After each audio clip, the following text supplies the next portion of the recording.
രാഹുൽ മാങ്കൂട്ടവും പാലത്തായി പീഡന കേസിൽ പത്മനാഭൻ മാഷും തമ്മിൽ എന്താ വ്യത്യാസം എന്ന് ചോദിച്ചാൽ, ഇപ്പോൾ രാഹുൽ മാങ്കൂട്ടോ അല്ലെങ്കിൽ കോൺഗ്രസ്സിലെ CPM-ലോ ഏതെങ്കിലും ഒരു നേതാവോ ഒക്കെ ഇത്തരം ഒരു അനാശാസ്യ പ്രവർത്തനത്തിൽ അല്ലെങ്കിൽ ഒരു രാജ്യദ്രോഹ പരിപാടിയിലൊക്കെ ഏർപ്പെട്ടു എന്ന് ഒരു വാർത്ത വന്നു കഴിഞ്ഞാൽ സാധാരണക്കാർ അങ്ങനെ സംഭവിക്കാൻ സാധ്യത ഉണ്ട് എന്നൊരു കാഴ്ചപ്പാടിലാണ്.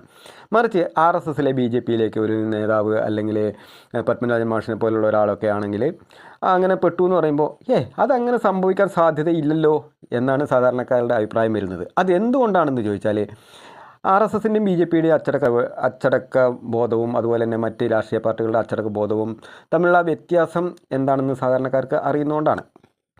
ഇത് പറയുമ്പോൾ എൻ്റെ ചെറുപ്പത്തിലാണെന്ന് ഒരു സംഭവം ഓർമ്മ വരികയാണ്. അയൽപക്കത്തൊരു RSSകാരനുണ്ട്. അദ്ദേഹം യാദൃച്ഛികമായിട്ട് ഒരു ദിവസം മദ്യപിച്ചു. അങ്ങനെ മദ്യപിച്ച ആ വിവരം എങ്ങനെയോ അതിൻ്റെ തലപ്പത്തുള്ളവർ അറിഞ്ഞു. സന്ധ്യക്കാണ് സംഭവം. ഒരു രാത്രി 12 മണി 1 മണി ആയപ്പം ഒരു വണ്ടി ആൾ ഈ RSSകാരൻ്റെ വീട്ടുമുറ്റത്ത് വന്ന് നിന്നു.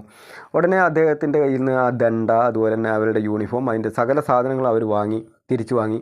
ഇനി മേലാൽ, അതായത് സംഘത്തിൻ്റേതായ RSSൻ്റേതായ എല്ലാ ചിഹ്നങ്ങളും തിരിച്ചു വാങ്ങി, ഇനി മേലാൽ ശാഖയിലേക്ക് വരരുതെന്നും പറഞ്ഞിട്ടുള്ള താക്കീതും കൊടുത്തു വിട്ടു. ഈ ഒരു തൻ്റെ ഇടം CPM-നോ അല്ലെങ്കിൽ കോൺഗ്രസ്സിനോ ഉണ്ടായിരുന്നുവെങ്കിൽ രാഹുൽ മാങ്കൂട്ടം എന്നൊരു MLA യോ അല്ലെങ്കിൽ ശബരിമല സ്വർണ്ണക്കൊള്ള നടത്തിയ ഈ VIP കളോ ഇന്ന് സമൂഹത്തിൽ ഉണ്ടാകുമായിരുന്നില്ല.